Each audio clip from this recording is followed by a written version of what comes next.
Penemuan mayat wanita di bantaran Sungai Walanai tepatnya di Desa Ujung Pero, Kecamatan Sabang Paru, Kabupaten Wajo, Sulawesi Selatan, Sulsel, Selasa, 16 Januari 2024, gegerkan warga. Diketahui, identitas mayat wanita tersebut bernama Imase, 51 tahun, warga Kelurahan Talotenreng, Kecamatan Sabang Paru. Kapolsek Sabang Paru, Ibtu Alfian Muhajir mengatakan, mayat tersebut pertama kali ditemukan warga setempat.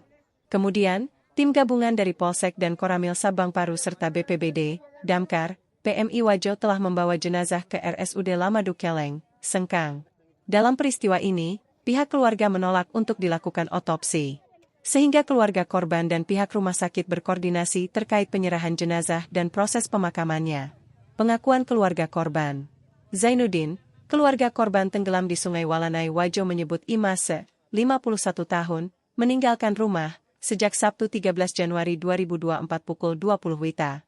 Dijelaskan, kala itu korban hendak mencari mangga dan buah-buahan di kebun.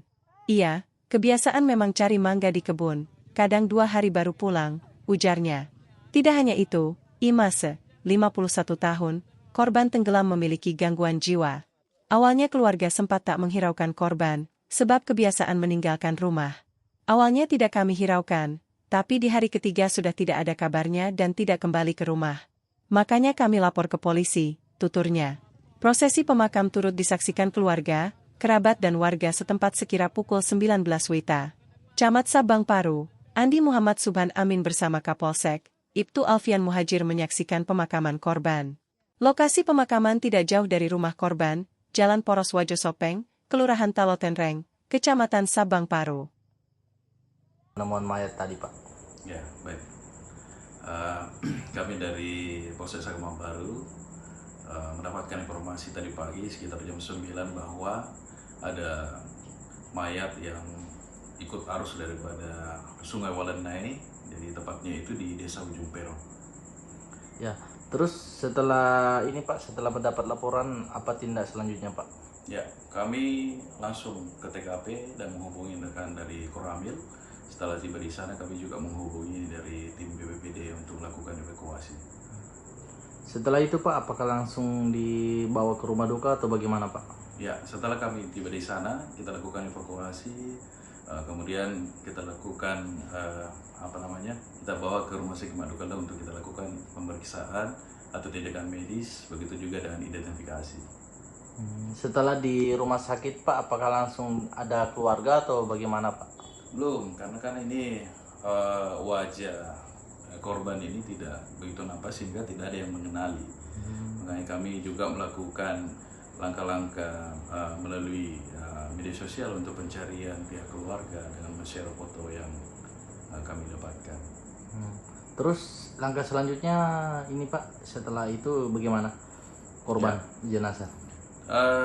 Sekitar jam 2 tadi kami mendapatkan informasi dari warga kami bahwa ada salah satu keluarganya yang memang tidak pulang di rumah selama 3 hari, sehingga kami merespon cepat untuk mengambil keterangan itu dan menemani ke rumah sakit Madukala untuk memastikan bahwa ini pihak keluarganya yang dimaksud hilang ini.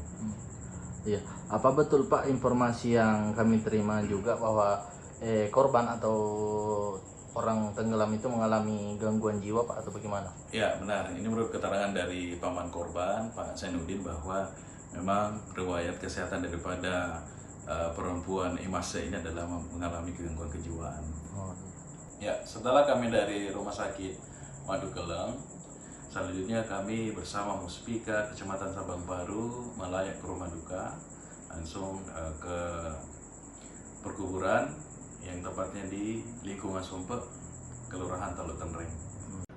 Ya, sehubungan dengan peristiwa yang terjadi, kami tentunya selalu menghimbau kepada masyarakat, mengingatkan kepada masyarakat agar senantiasa mawas diri dan berhati-hati menyikapi iklim perubahan saat ini, yang tentunya Sungai Walanai juga debit airnya meningkat, agar memperhatikan keselamatan pada saat melakukan aktivitas ataupun kegiatan-kegiatan di sekitar sungai atau di bantaran Sungai Walanai. Download Tribun X sekarang, menghadirkan lokal menjadi Indonesia.